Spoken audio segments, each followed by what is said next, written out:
Following your passion can be dangerous advice. It can lead to endless meandering, chains of disappointment, and chronic dissatisfaction and unfulfilled dreams. Well, that's great. What does that even mean? Today, we're going to do a book summary of Cal Newport's book, So Good They Can't Ignore You: Why Skill Trumps Passion in the Quest for Work You Love. Welcome to my first YouTube video. I'm Catherine. I am a product manager, engineering manager. I am a New Yorker living in Portland that loves great food and cocktails and enjoy dancing Argentine tango.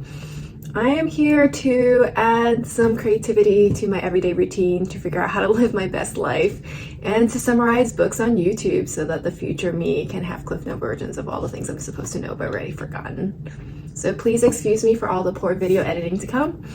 And here we go. So Good They Can't Ignore You talks about why following your passion is potentially shitty advice, and that the key to success is to be so good they can't ignore you. I'm going to break down the book summary into two sections: what and how.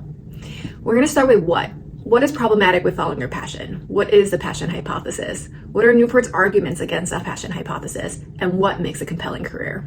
Then we'll move to how. How does Newport suggest we find a compelling career? Through answering this question, we're going to talk about concepts introduced in the book, including career capital, craftsman versus passion mindset, deliberate practice, the Jason possible, and more. So let's get started. What is problematic about following your passion? Newport explains this through the passion hypothesis. The passion hypothesis claims that the key to occupational happiness is to first figure out what you're passionate about, and then find a job that matches this passion. The key word here is first. Newport argues that this passion hypothesis, although widely believed, is potentially wrong and dangerous. He makes the following observations about passion. Knowing your passion is rare, especially early in your career. Even if you have many passions, how do you pick the one that you want to focus on? In his research, he found that the happiest, most passionate employees are not those who follow their passion into a position, but their position into a passion. Employees that stuck around, got great at what they do, are more likely to be passionate about what they do. In many cases, it's because they're great at what they do that they've been given the flexibility to actually work on the things that give them the most happiness.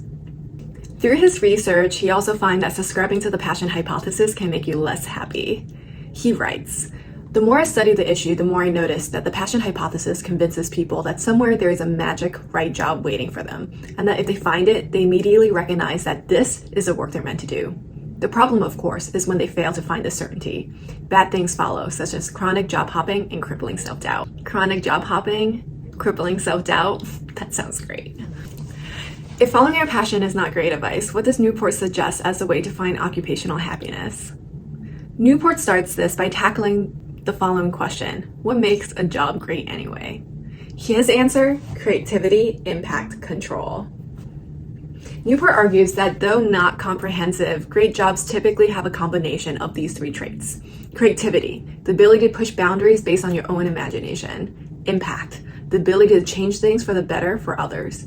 Control, the ability to make decisions that bring you unique happiness.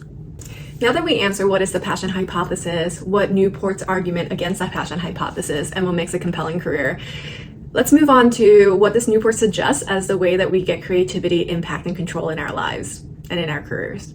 The answer for this is career capital. Supply and demand says that if you want traits that are rare, such as creativity, impact, and control, then you need something rare and valuable skill to offer in return. Think of these rare and valuable skills as career capital. Career capital is the currency of desirable work and can be used to leverage in defining your career. What is the right career capital will depend on your individual circumstances. However, it needs to be something rare and valuable to the people that you're going to trade it for, such as your employers. If career capital is the currency to exchange for traits we need for occupational happiness, then how do we gain career capital? For Newport, he thinks this is through adopting a craftsman's mindset and through deliberate practice. In other words, work hard. Newport introduced two different approaches of thinking about work: the passion mindset, the craftsman mindset. For Newport, the passion mindset is an approach to your working life in which you focus on the value that your job offers you. What will this job give me? Can this job give me something I'm passionate about? Is this job challenging me to the best of my abilities? The craftsman mindset, on the other hand, is an approach to your working life in which you focus on the value that you are offering to the world. What can I do better for this job? What are the skills I need to improve to excel at this job? I think that the two reasons that Newport disliked the passion mindset is rather interesting. He argues that when you focus on what your work offers you, it makes you hyper aware of the things that you don't like. And especially if you're early on in your career, entry-level positions typically are not filled with challenging projects or things that are really autonomous. And there's a high chance of things that are not going to make you happy. And if you enter the working world with the passion mindset, these annoying tasks might become too much to handle. I think the second thing is that the more serious, deep questions driving the passion mindset, like who am I or what do I truly love to do, are kind of impossible to confirm. These are rarely reduced to yes or no questions, and trying to figure out these deep questions that drive the passion mindset is likely to keep you confused for a little bit. The craftsman mindset, on the other hand, it asks you to leave behind probably self-centered concerns about whether your job is just right, and instead put your head down, plug away, and get really good. Nobody owes you a great career. You earn it by building your craft, and it probably isn't easy. Regardless of whether or not I believe in all of his arguments, as a person that always wants to do the right thing at the right time, hearing that there could be an argument to not really know the answer to important questions such as, what do I truly enjoy to do?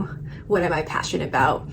And instead focus on offering high value contributions to the world, that sounds really relaxing.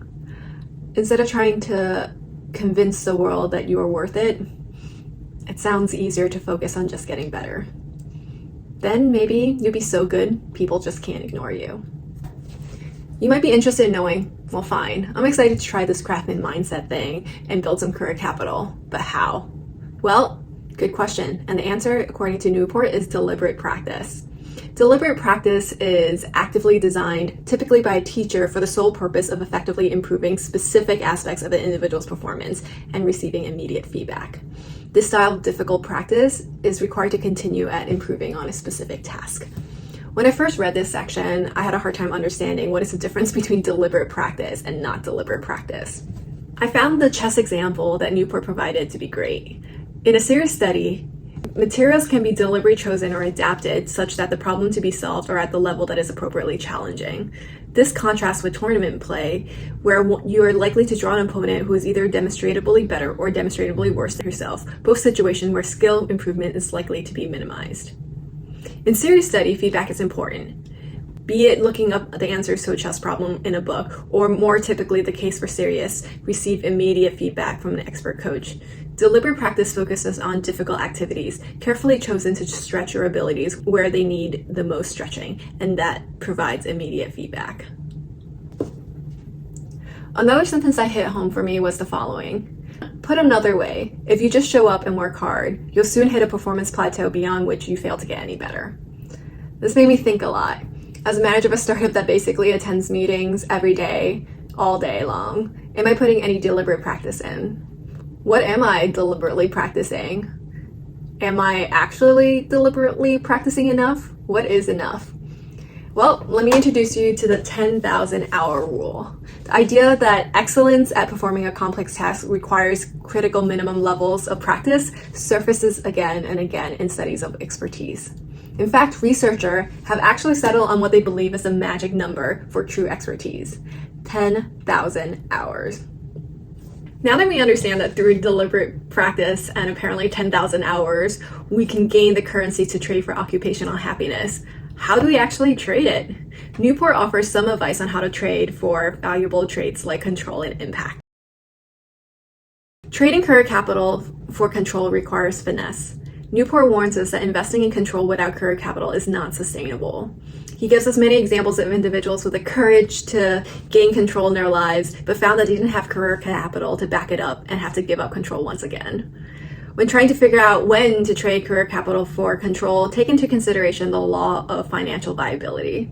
The law of financial viability suggests that when deciding whether or not to follow an appealing pursuit that will introduce more control in your life, ask yourself this: are people willing to pay for it? If so, continue on. If not, move on. Well, I think that's a wrap. For a recap, Cal Newport's arguments are: the key to occupational happiness is to first build sufficient valuable career capital through a craftsman mindset and deliberate practice. Then slowly trade your career capital for qualities of a compelling career, like control or impact. So is it worth a read? I think that's for you to decide. I think that this book review highlights a lot of key concepts that were introduced, but it doesn't cover all of them. It doesn't cover some of the key profiles of individuals that really drive home these concepts, or, talk about, examples that Newport gives, like where does the craft and mindset fail? How to actually integrate deliberate practice or the craft and mindset in your everyday life. All in all, I really enjoyed the book. Regardless of whether or not I agree with all of his points, I'm not really sure it matters. It helped me think through a lot of my life in a different lens, and for that, it's worth it for me. That brings us to the end of our video. I'm sure no one has watched it, but if you have, let me know in the comments what you think. What are the areas that I can improve on? And yeah, this is my first video, so I look forward for the feedback. Deliberate practice, here we go. And if you like the video and want to hear more book reviews, I guess you can smash that subscribe button. I feel like everyone says that on YouTube, right? See you next time.